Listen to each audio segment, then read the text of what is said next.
जैसे जैसे बिहार विधानसभा चुनाव के दिन नजदीक आ रहे हैं, वैसे वैसे बिहार की सियासी जमीन पर यात्राओं का दौर शुरू हो गया है। तेजस्वी यादव से लेकर के सीएम नीतीश कुमार भी अपनी यात्राओं के जरिए बिहार की जनता से सीधे संवाद करेंगे और जिसके लिए 4 दिसंबर से तेजस्वी यादव मुंगेर से अपनी यात्रा की शुरुआत करने वाले हैं। तो वहीं ऐसे में तमाम राजनीतिक पार्टियों ने सियासी यात्रा पर जमकर निशाना साधा है। इसी पर पेश है हमारी ये रिपोर्ट।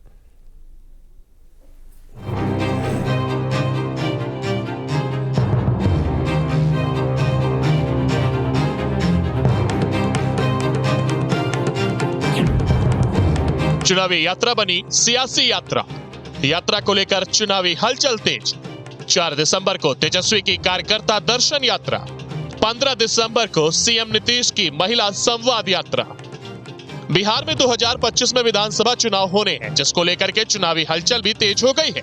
हालांकि दोनों यात्राओं का मकसद सिर्फ एक है और वो है चुनावी यात्रा, यानी कि 2025 के विधानसभा चुनाव को जीतना, जिसके लिए ज्यादा से ज्यादा मतदाताओं तक पहुंचना और अपनी योजनाओं और लोगों से संवाद करना।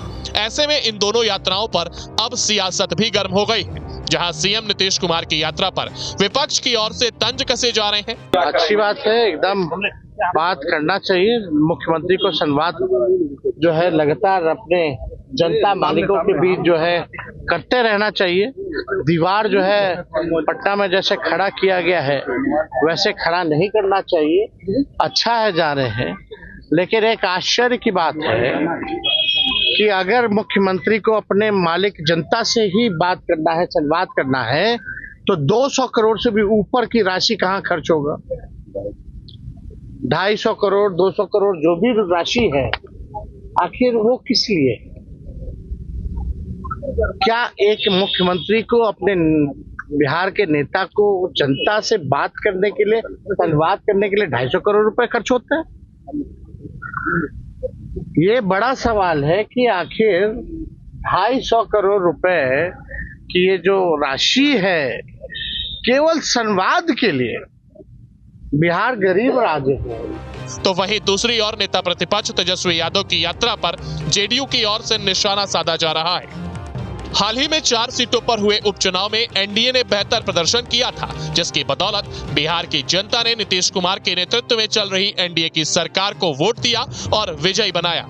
इस बार भी आगामी विधानसभा चुनाव में सीएम नीतीश कुमार को उम्मीद है कि बिहार की जनता तक संवाद यात्रा के जरिए पहुंच बनाकर वोट हासिल किया जाए। तो वहीं तेजस्वी यादव को भी उम्मीद है कि कार्यकर्ता दर्शन सह संवाद यात्रा कर लोगों तक ज्यादा से ज्यादा पहुंच बनाई जा सके।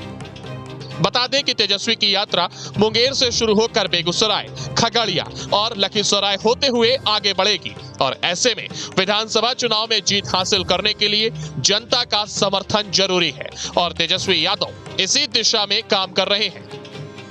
बहरहाल दोनों नेताओं की यात्राएं बिहार के राजनीतिक माहौल को गरमाने वाली हैं और अब देखना होगा कि इन यात्राओं का जनता पर क्या असर पड़ता है। अब तो इस सियासी यात्रा पर जमकर वार पलटवार भी होने लगे हैं, जहां बिहार सरकार में मंत्री संतोष सुमन ने तेजस्वी यादव पर निशाना साधते हुए कहा कि तेजस्वी यादव नकलची बंदर हैं, वे सीएम नीतीश के किए गए काम को अपना बताते हैं। तो वहीं दूसरी ओर जेडीयू एमएलसी नीरज कुमार ने भी बयान पर निशाना साधा। संवाद यात्रा से कोई अगर सीएम बन जाता है तो हम भी संवाद यात्रा कर लेंगे। ये सब से कुछ होना नहीं है, जनता का विश्वास जीतना होता है और जनता का विश्वास जीतने के लिए वो उस तरह के कार्य किए जाते हैं।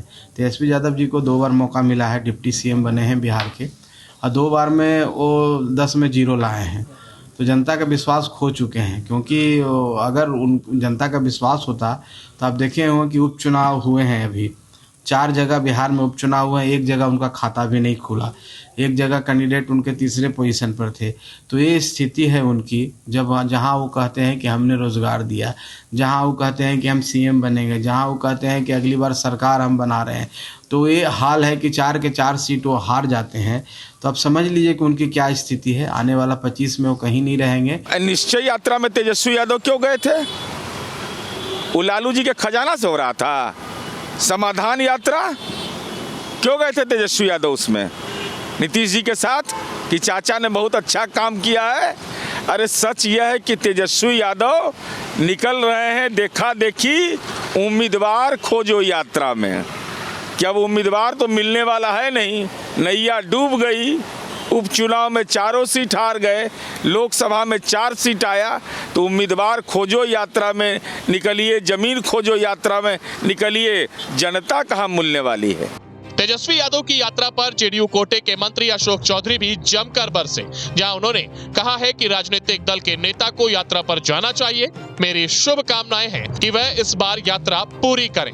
हर एक पॉलिटिकल पार्टी के लीडर को अपने लोगों के मनोबल को बढ़ाने के लिए नीचे जाना चाहिए, बात करना चाहिए। कब से जा रहे हैं इनकी जानकारी नहीं है, लेकिन माननीय नेता यात्रा पर जा रहे हैं और कोई ये पहली बार नहीं जा रहे हैं। अपने 19 वर्ष के कार्यकाल में बहुतेरे यात्राएं माननीय नेता ने किया है और हमेशा वो अपनी यात्रा जब 44 डिग्री का टेम्परेचर बिहार में होता है तो और सबसे ठंड होती है तब कि लोगों को लगे कि जिसके भरोसे और जिसके विश्वास के साथ ये बिहार दिया है, उस कड़ाके की ठंड में भी वो आपके बीच में घूमता है, आपके विकास कार्यों को देखता है। इसीलिए नेता का जाना तो तय है। वहीं बिहार की डिप्टी सीएम विजय सिन्हा ने भी नेता प्रतिपक्ष तेजस्वी यादव पर जमकर निशाना साधा, जहां उन्होंने कहा कि तेजस्वी की यात्रा जंगल राज की यात्रा है, उनके यात्रा करने से जंगल राज की वापसी नहीं होगी। जंगल राज लौटाने की यात्रा से लाभ नहीं होगा। बिहार की जनता बिहारी शब्द को अब गाली नहीं बनाएगा, बिहारी शब्द सब पर भारी बनेगा, बिहारी गौरवान्वित होगा। उनका जंगल राज, गुंडा राज उनकी यात्रा से अब लौटने वाला नहीं है। बहरहाल बिहार की सियासत में दोनों दिग्गजों की यात्रा से यह तो साबित हो गया है कि जहां एक और सीएम नीतीश कुमार फिर से विधानसभा चुनाव में एनडीए के साथ मिलकर चुनाव जीतना चाहते हैं, तो वहीं दूसरी ओर नेता प्रतिपक्ष तेजस्वी यादव की भी कोशिश है कि 2025 के विधानसभा चुनाव में जीत दर्ज कर फिर से बिहार की सत्ता पर काबिज हो। न्यूज स्टेट के लिए ब्यूरो रिपोर्ट।